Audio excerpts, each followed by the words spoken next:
Good evening all of you.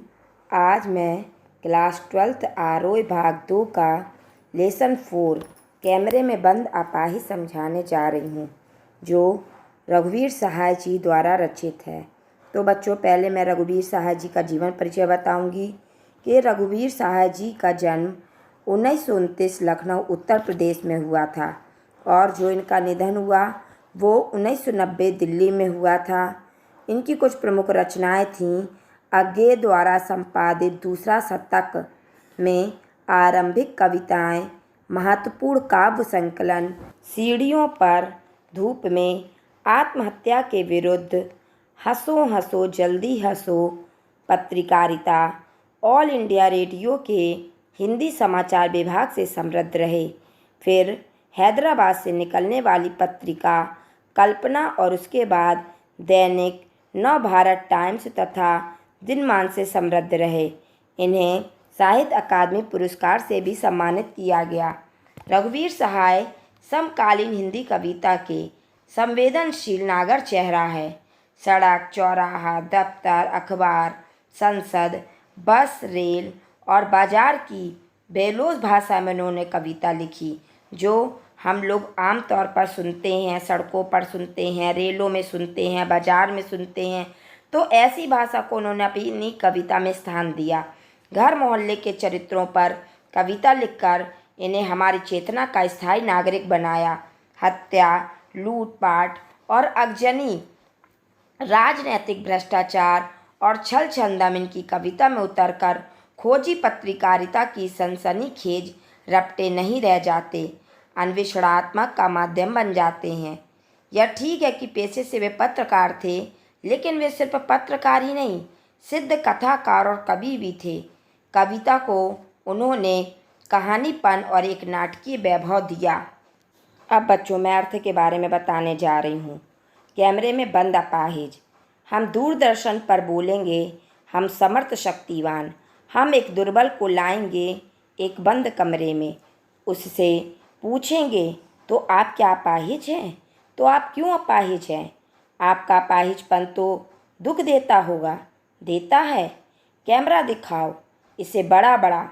हाँ तो बताइए, आपका दुख क्या है? जल्दी बताइए, वह दुख बताइए, बता नहीं पाएगा। तो बच्चों, समर्थ मीन्स होता है शक्तिशाली, और शक्तिवान यानी कि ताकतवर, दुर्बल यानी कि कमज़ोर, और अपाहिज यानी कि जिसका कोई अंग बेकार हो। तो इसका जो संदर्भ होगा वो ये होगा कि प्रस्तुत पद्यांश हमारी पाठ पुस्तक आरओए भाग 2 के कैमरे में बंद अपाहिज नामक पाठ से अवतरित है। इसके कवि रघुवीर सहाय जी हैं और इसका जो प्रसंग होगा वो ये होगा कि कैमरे में बंद अपाहिज कविता में दूरदर्शन कर्मियों की संवेदनहीनता और क्रूरता पर प्रकाश डाला गया है। अब बच्चों, मैं इसका अर्थ बताऊंगी। दूरदर्शन के संचालक स्वयं को समर्थ और शक्तिमान मानते हैं। वो सोचते हैं कि मैं बहुत ताकतवर हूँ और किसी की भी बात को दूर तक फैलाने में समर्थ हूँ। वे अपनी बात को सर्वदूर यानी कि बहुत दूर तक भेजने में भी समर्थ और शक्तिशाली हैं। संचालक कहता है, हम स्टूडियो के बंद कमरे में एक कमज़ोर निरीह प्राणी को बुलाएंगे, यानी कि हम एक स्टूडियो में एक बंद कमरे में एक ऐसे व्यक्ति को बुलाएंगे जो कमज़ोर और मजबूर हो।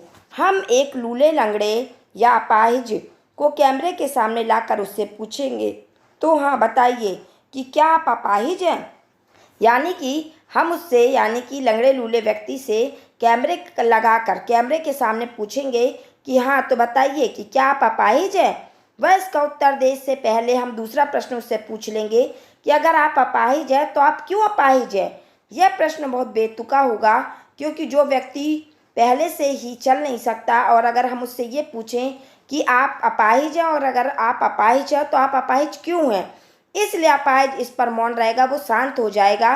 तब उसके दुख को कुरेदा जाएगा, यानी कि तब उसके दुख को और भी गहराई तक खुरेदा जाएगा और उसकी मन की भावनाओं को ठेस पहुंचाई जाएगी।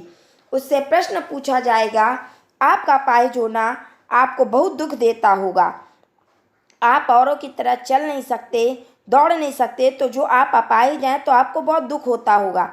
इस पर भी अपाहिज मौन रह जाएगा। तो उससे फिर पूछा जाएगा कि क्या आपका अपाहिज होना आपको सचमुच दुख देता है? आप बहुत ज़्यादा दुखी हैं अपने अपाहिज होने पर? बताइए, क्या आप अपाहिज होने के कारण दुखी हैं? मतलब यानी कि उसके दुख को बार बार खुरेद कर उसके दुख को यानी कि उसके आंसुओं को आंखों तक लाने की कोशिश की जाएगी, ताकि अपने कार्यक्रम को सफल बनाया जा सके और ज़्यादा से ज़्यादा लोगों की सहानुभूति और धन कमाया जा सके। इस प्रश्न के साथ कैमरा अपाहिज के दुखी चेहरे को और अधिक बढ़ा करके दिखाएगा। अब वो कैमरे को उसके चेहरे पर लगा देगा ताकि उसकी फूली हुई आंखें कैमरे के सामने आए। नज़र उसके चेहरे पर होगी, तब उसे फिर उत्तेजित करके पूछा जाएगा, हाँ तो बताइए, आप अपने दुख के बारे में बताइए, जल्दी कीजिए, समय बीता जा रहा है। क्योंकि प्रसारण का समय एक सीमा तक निश्चित होता है और समय निकल जाने के बाद वो प्रसारण खत्म हो जाएगा, और इसलिए वो अपना समय बार बार बोल रहा है कि समय बीता जा रहा है। आप अपने दुख के बारे में सबको बताइए। संचालक को लगता है कि अपाहिज इतना होने पर भी अपने दुख के बारे में कुछ नहीं बता पाएगा, क्योंकि उसके ऊपर प्रश्न पे प्रश्न किए जा रहे हैं, इसलिए वो शांत हो जाएगा। अब बच्चों, मैं इससे रिलेटेड कुछ क्वेश्चन बताऊंगी कि इस कविता में किस पर व्यंग्य किया गया है। तो इस कविता में दूरदर्शन के कार्यक्रम संचालकों की कार्यशैली पर गहरा व्यंग्य किया गया है, क्योंकि वो धन कमाने और अपने कार्यक्रम को सफल बनाने के लिए दूसरों की भावनाओं को ठेस पहुंचा रहे हैं। वे अपने कार्यक्रम को प्रभावी बनाने के चक्कर में अपाहिजों और दुर्बलों की भावनाओं के साथ खिलवाड़ कर रहे हैं, उनके मन को ठेस पहुंचा रहे हैं, उनके बेतुके सवाल पूछते हैं तथा उनकी संवेदनाओं को कुचलते हैं, उनकी मन की भावनाओं को भी ठेस पहुंचा रहे हैं। नेक्स्ट क्वेश्चन होगा, समर्थ शक्तिवान लोग दुर्बल को दूरदर्शन पर क्यों लाते हैं? तो समर्थ शक्तिवान लोग दूरदर्शन के स्वामी हैं, क्योंकि दूरदर्शन के वे मालिक होते हैं और ताकतवर होते हैं, और वे कमजोरों की पीड़ाओं को आम जनता के सामने रखकर अपने कार्यक्रम को रोमांचक बनाना चाहते हैं और इसके माध्यम से ज़्यादा पैसा कमाना चाहते हैं। नेक्स्ट क्वेश्चन है, अपाहिज से पूछे गए प्रश्न किस बात के परिचायक हैं? तो अपाहिजों से पूछे गए प्रश्न बहुत बेतुके, बेकार और व्यर्थ हैं। उन्हें सुनकर अपाहिजों के हृदय को ठेस पहुंचती है, कोई दिलासा नहीं मिलती, ना कोई संवेदना मिलती है। नेक्स्ट क्वेश्चन है, प्रस्तुतकर्ता दूरदर्शन पर अपाहिज से जल्दी दुख प्रकट करने के लिए क्यों कहता है? तो प्रस्तुतकर्ता दूरदर्शन पर सीधे प्रसारण करना चाहता है, वो सीधे दिखाना चाहता, लाइव दिखाना चाहता है।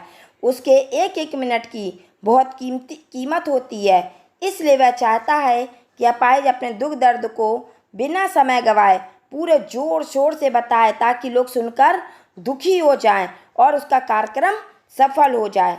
अब बच्चों, मैं इसका सौंदर्य बोध बताऊंगी। इसमें मीडिया कर्मियों की हृदयहीन कार्यशैली पर प्रकाश डाला गया है। कविता की शैली नाटकीय है और भाषा अत्यंत सरल है। आई होप कि आपको ये वीडियो समझ में आई होगी। धन्यवाद।